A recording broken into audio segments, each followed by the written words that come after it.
ગુજરાતીઓને ભોજન બાદ મુખવાસની આદત હોય છે. મુખવાસમાં લેવાતી વરિયાળી સ્વાદ સોડમમાં જ નહીં પરંતુ સ્વાસ્થ્ય માટે પણ ફાયદાકારક છે. વરિયાળીમાં ઔષધીય ગુણો રહેલા છે જે તમારા શરીરના તાપમાનને જાળવવામાં મદદ કરે છે અને માટે જ ઉનાળો આવતા જ વરિયાળીના શરબતની ડિમાન્ડ વધી જાય છે. ગરમીના વાતાવરણમાં શરીરને હાઇડ્રેટ રાખવું ખૂબ જ જરૂરી છે કારણ કે ગરમીના લીધે શરીરમાં પાણીની કમી થવાની શક્યતા વધી જાય છે. આવા સમયે તમે જુદા જુદા ઠંડક આપતા શરબત, શેક, ફ્રૂટ જ્યુસ લઈ શકો છો જે હેલ્થને સારું રાખે છે.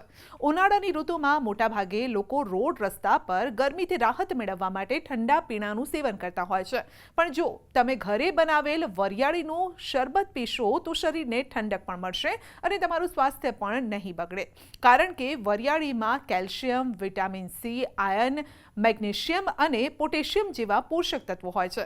તેનું સેવન કરવાથી પાચન તંત્ર સારું રહે છે.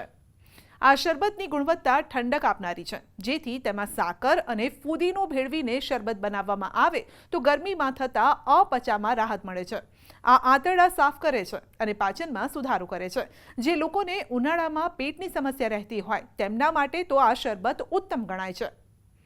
ઘરે વરિયાળીની ચાસણી બનાવવા માટે વરિયાળીના દાણા, સાકર, એલચી પાવડર, મીઠું, લીંબુનો રસ, પાણીની મદદથી સ્વાદિષ્ટ શરબત બનાવી શકો છો. હવે એ પણ જાણી લો કે વરિયાળીનું શરબત પીવાના સ્વાસ્થ્ય માટે કયા કયા લાભ છે. વરિયાળીમાં મેગ્નેશિયમ, ફાઇબર, કેલ્શિયમ જેવા પોષક તત્વો છે. વરિયાળીનું સેવન કરવાથી હીટ સ્ટ્રોકમાં રાહત મળે છે. 1 ગ્લાસ વરિયાળીનું શરબત પીવાથી શરીરની ગરમી ઓછી થશે, પાચન તંત્રને સ્વસ્થ રાખશે અને કબજિયાતની સમસ્યામાં રાહત મળશે. વરિયાળીમાં એન્ટીબેક્ટેરિયલ ગુણ રહેલા છે જેથી ચેપ અને વાયરસને પણ દૂર રાખે છે. બીપીને પણ નિયંત્રિત કરે છે.